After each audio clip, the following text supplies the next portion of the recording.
Hi everyone, welcome to my channel. Today I'm behind again, so I'm going to do two videos today. The first one will probably be a little bit shorter, the second one a little bit longer because I've got something to share that I think is very, very important, and I'm just gonna go with it. It is in tune with the meditation from last night, um, so anyway, I have to do first things first. So this is I'm going to go ahead and just read this. I have a lot to do today. I have a contest that I want to take part in, and I have to get myself packaged up and get over to the club station, which is about 30-minute walk from here. And so I've got a bit to do. So I'm going to try and get this done now, and then I can concentrate on contesting. And then when I get back later tonight, then I will probably sit down and do the meditation, and then I will have the 21 days completed tomorrow.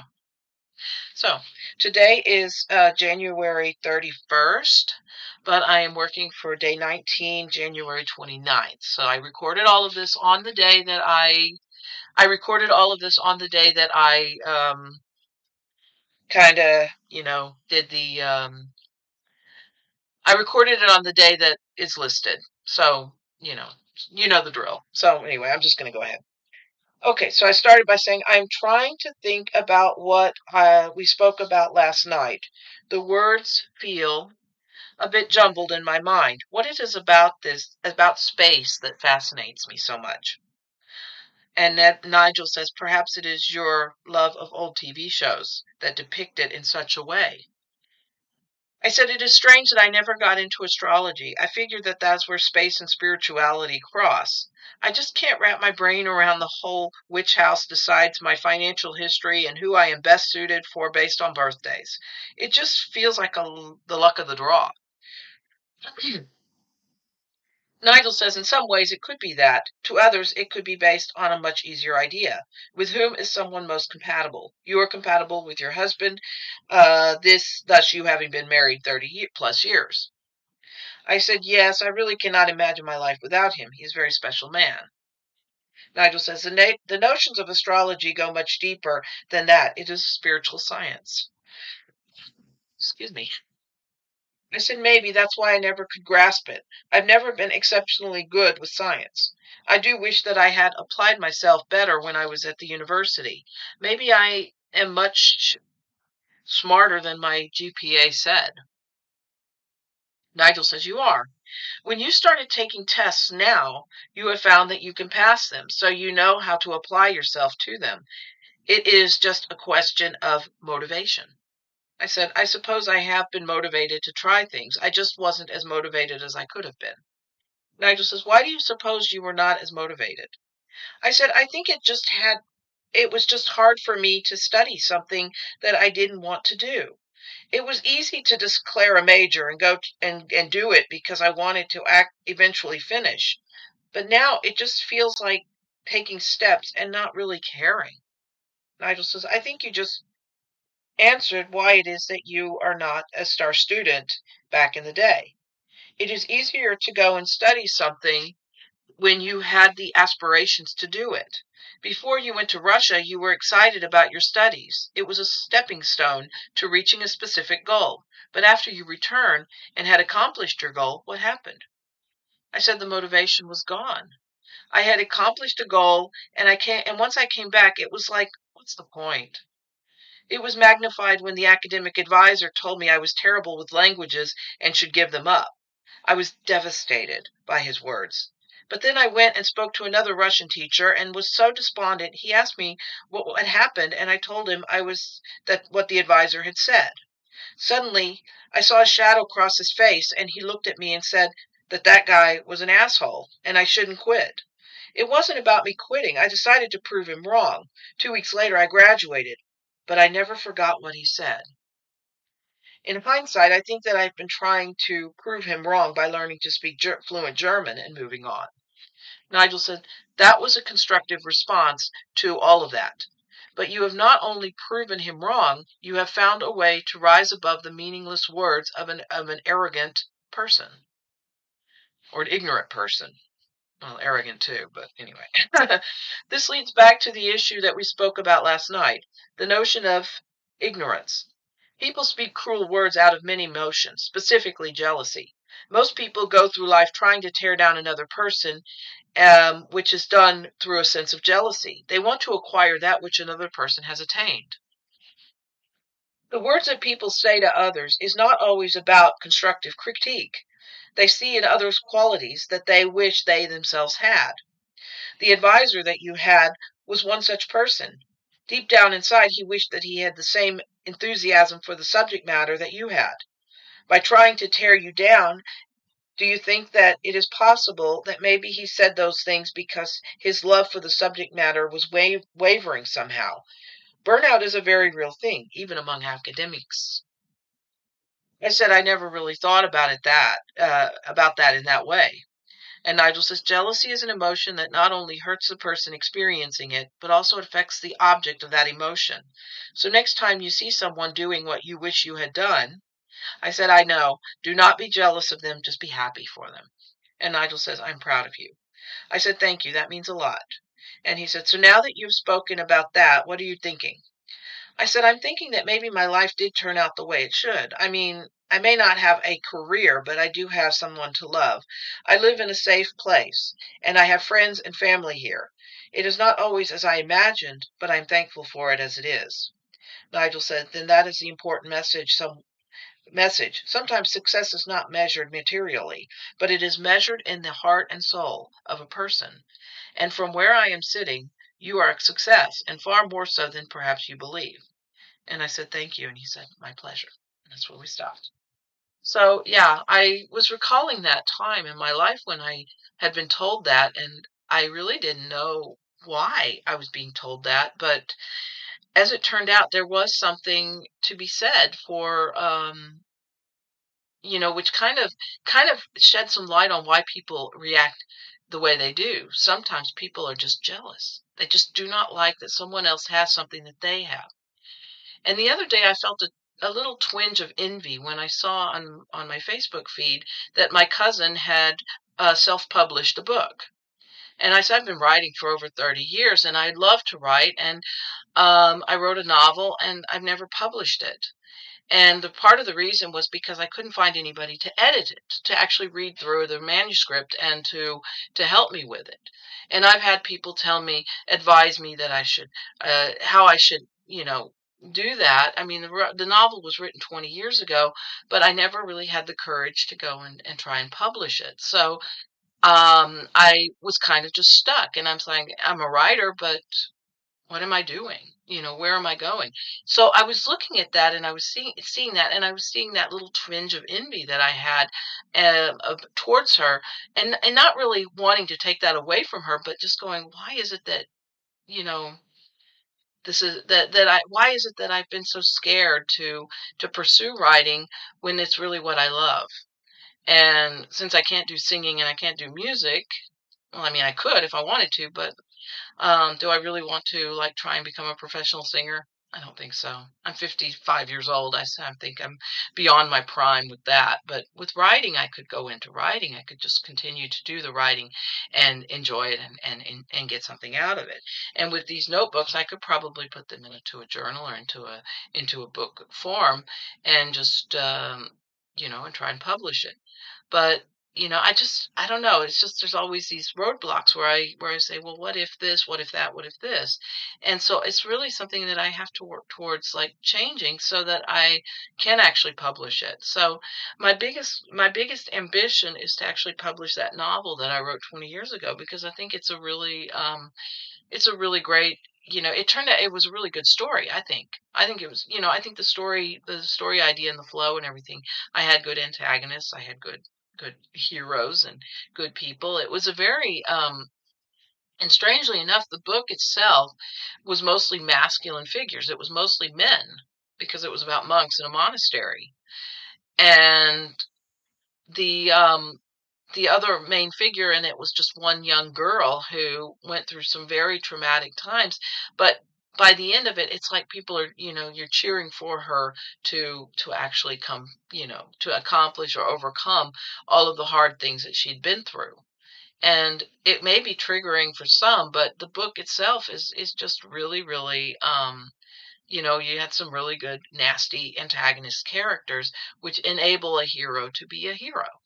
And so I think that that's what the whole lesson of it is that in order to see our heroic qualities, you have to come up against these antagonists that are going to push and propel that person into being a hero.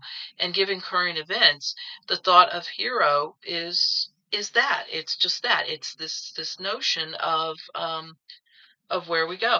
And now I'm feeling drawn to pulling cards, which is really funny because I wasn't anticipating pulling cards. I was thinking this is going to be a short video and I'm just going to do this. But now I'm like wanting to do a pull on heroes, on on what is the qualities that we are looking for in a hero. Oh, one of my cards is a little bit. That's weird. Okay. What is the quality of a hero? What is because we've had these tragedies in Minnesota. Had these two tragedies in Minnesota. You've had people transitioning, forced transition, I will say. And they are now being considered heroes. They are now being viewed as heroes. So I want to pull cards on heroes. What is, in fact, a hero? How is it that we can determine a person is a hero? And this card just jumped out at me, and it's the Queen of Swords. And the Queen of Swords is actually about that. It's about that perseverance. It's about being strong-willed and being persistent and being able to push not push one's ideas, but to really convey one's ideas in such a way that it enables them to move forward.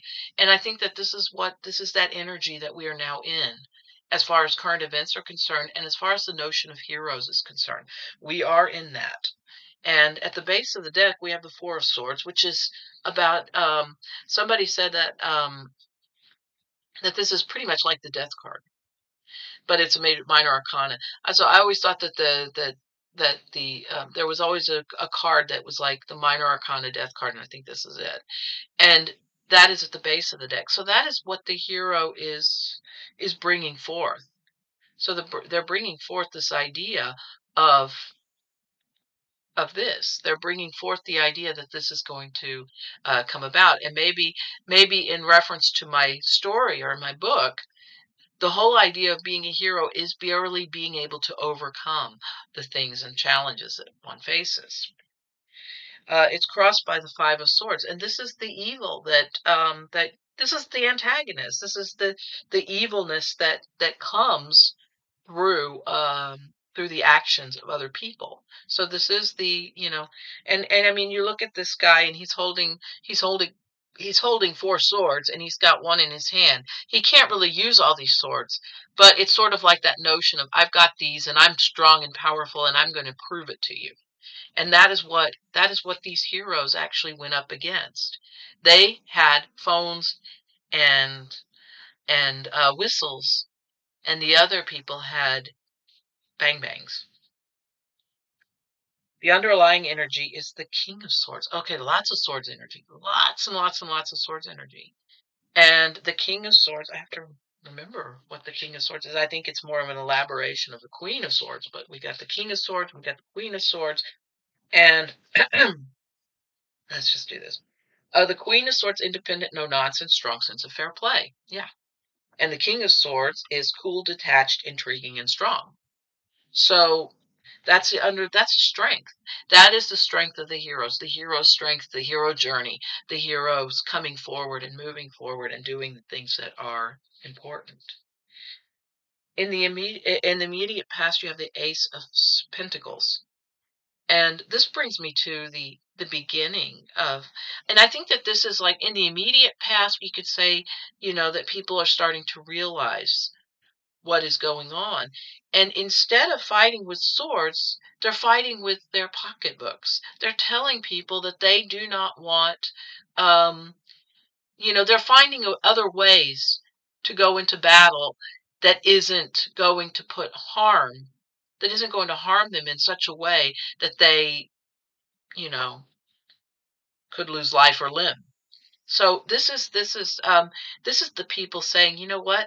We're finding another way that we can suck it to them, and that is also in a sense that is also, it may not be a huge heroic act, but it is a heroic act. It is saying, okay, we're gonna determine based on what we know where we're going to go with this, how we're going to react to it, how we're going to respond to it. This is turning into a really interesting thing. I didn't know I was going to go off in this direction.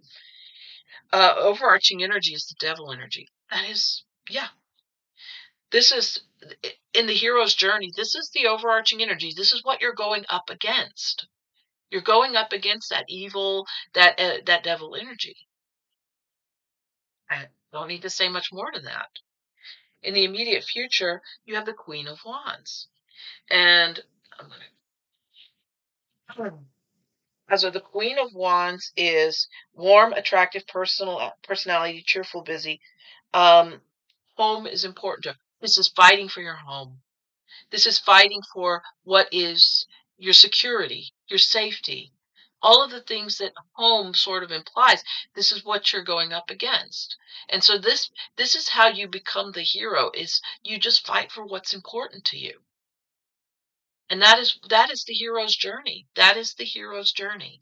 And every single person who's watching this has the capacity to become a hero. Okay. Make sure I get this right. Externally, you have the hangman. Um, and somebody made this point about the hangman, and I thought it was just absolutely wonderful. Look at how this person is hanging. It looks almost artistic in nature.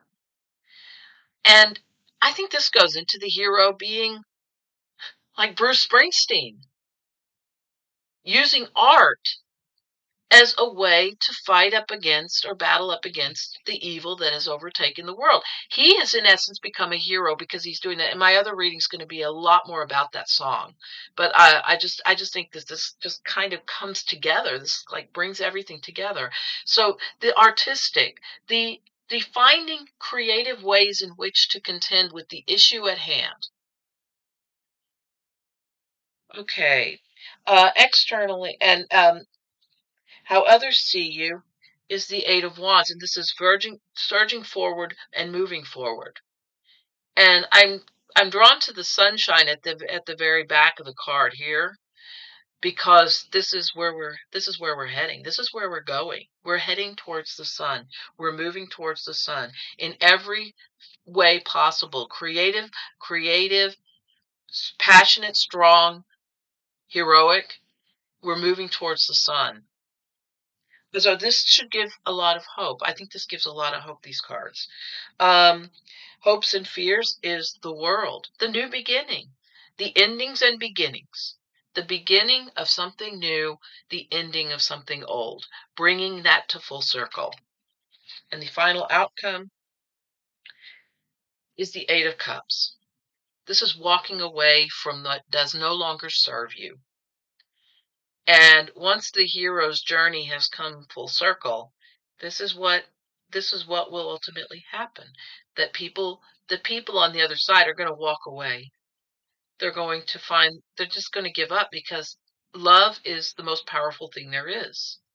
And fear is this. Fear is, oh, I got to walk away from this because I can't do it anymore. And I think that this is what the energy is telling us. The hero's journey is not over. The hero's journey is something that continues and moves forward and goes full circle. And I'm really, really surprised that that's what came out. But that's what happened. So I'm going to go ahead and put this up, and then I'm going to do the second video of today's. And I think you're going to be very, very surprised at how this kind of flows, because I'm really surprised at how well this is flowing together. So thank you very much. I'll be back in a few, and take care. And as always, namaste.